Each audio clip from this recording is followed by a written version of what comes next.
ರಾಜ್ಯದ ಎಲ್ಲಾ ರೈತ ಬಾಂಧವರಿಗೆ ರಾಜ್ಯ ಸರ್ಕಾರದಿಂದ ಭರ್ಜರಿ ಗುಡ್ ನ್ಯೂಸ್. ಬಿಟ್ಟು ಬಿಡದೆ ಸುರಿಯುತ್ತಿರುವ ಮಳೆಯಿಂದಾಗಿ ಅದೆಷ್ಟೋ ರೈತರ ಬೆಳೆಗಳು ಹಾನಿ ಆಗಿವೆ. ಇದನ್ನೆಲ್ಲ ಮನಗಂಡ ರಾಜ್ಯ ಸರ್ಕಾರವು ರೈತರಿಗೆ ಅನುಕೂಲವಾಗುವ ನಿಟ್ಟಿನಲ್ಲಿ ಪ್ರತಿ ಎಕರೆಗೆ ಇಂತಿಷ್ಟು ಹಣವನ್ನ ಎಲ್ಲ ರೈತರ ಖಾತೆಗಳಿಗೆ ಜಮಾವಣೆ ಮಾಡಲಾಗುತ್ತಿದೆ. ಬನ್ನಿ, ಈ ಹಣವನ್ನ ಪಡೆದುಕೊಳ್ಳುವುದು ಹೇಗೆ ಮತ್ತು ಎಲ್ಲಿ ಅರ್ಜಿ ಸಲ್ಲಿಸಬೇಕು, ಎಷ್ಟು ಹಣ ಬರುತ್ತೆ ಎಂಬುದರ ಕುರಿತು ಕಂಪ್ಲೀಟ್ ಮಾಹಿತಿ ಈ ವಿಡಿಯೋದಲ್ಲಿ ತಿಳಿದುಕೊಳ್ಳೋಣ. ರಾಜ್ಯದಲ್ಲಿ ಭಾರಿ ಮಳೆಯಿಂದ ಹಾನಿಯಾದ ಬೆಳೆ ಹಾನಿ ಕುರಿತು ಇದೀಗ ಕಂದಾಯ ಸಚಿವ ಕೃಷ್ಣ ಬೈರೇಗೌಡ ಅವರು ಪ್ರತಿಕ್ರಿಯೆ ನೀಡಿದ್ದಾರೆ. ಈ ಬಗ್ಗೆ ಬೆಂಗಳೂರಿನಲ್ಲಿ ಮಾತನಾಡಿದ ಅವರು, ಕಳೆದ ವರ್ಷ ಮುಂಗಾರು ಹಾಗೂ ಹಿಂಗಾರು ಹಂಗಾಮಿನಲ್ಲಿ ಅತಿ ಮಳೆಯಿಂದ ಎಷ್ಟು ಹೆಕ್ಟರ್ ಪ್ರದೇಶ ಹಾನಿಯಾಗಿದೆ ಎಂಬುದನ್ನ ಅಂದಾಜು ಕೂಡ ಮಾಡಲಾಗಿದೆ. ಈ ಹಾನಿಯಾಗಿರುವ ಬಗ್ಗೆ ಸರ್ವೆಯನ್ನು ಸಹ ಮಾಡಲಾಗಿದೆ.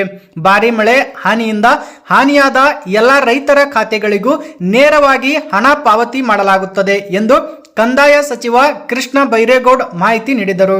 ಇನ್ನು ಮುಂದುವರಿದು ಮಾತನಾಡಿದ ಸಚಿವರು, ಕೃಷ್ಣ ಬೈರೇಗೌಡ ಅವರು 39 ಲಕ್ಷ ರೈತರಿಗೆ ಒಟ್ಟು 3,500 ಕೋಟಿ ರೂಪಾಯಿ ಬೆಳೆ ಹಾನಿ ಪರಿಹಾರ ನೀಡಲಾಗುತ್ತದೆ.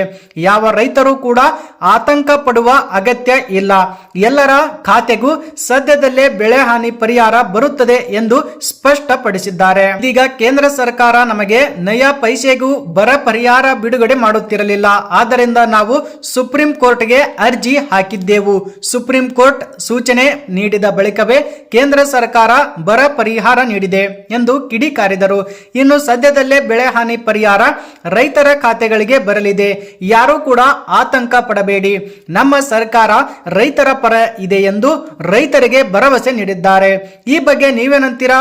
ತಪ್ಪದೆ ನಿಮ್ಮ ಅನಿಸಿಕೆಗಳನ್ನು ಕಮೆಂಟ್ ಮಾಡುವ ಮೂಲಕ ತಿಳಿಸಿ. ಹಾಗಾಗಿ ಈ ವಿಡಿಯೋ ಇಷ್ಟ ಆಗಿದ್ರೆ ಲೈಕ್ ಮಾಡಿ, ಚಾನೆಲ್ಗೆ ಸಬ್ಸ್ಕ್ರೈಬ್ ಮಾಡೋದನ್ನ ಮರಿಬೇಡಿ.